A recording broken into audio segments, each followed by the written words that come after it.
มืดถือหูจักกันโชแก็บก่อโอ้เจอปีเฮาลักเมาจอมสูสาวนอนเนยยิงคนห่างลีสายมาขย้อนทางจ้องสู้นะเดไปเจอเลยอยู่เบาห่างจ้าเคยย้อนหับสู่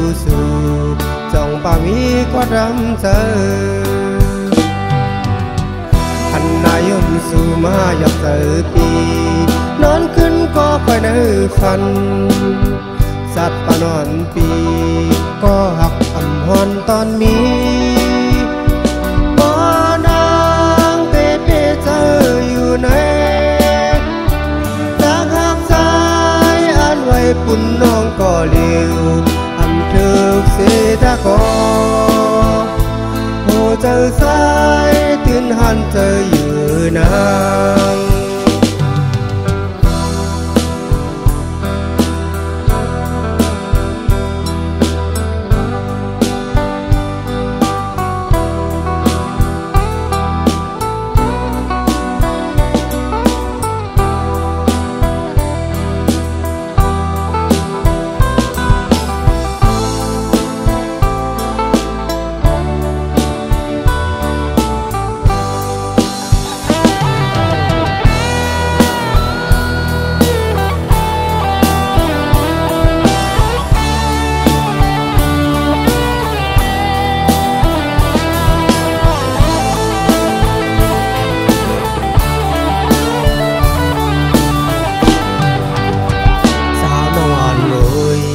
ได้มืดถือ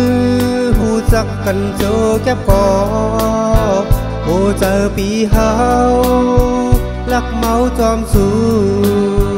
สาวนอนเนยยิงคนห่างลีสายมาขย้อนทางจ้องสู้นะ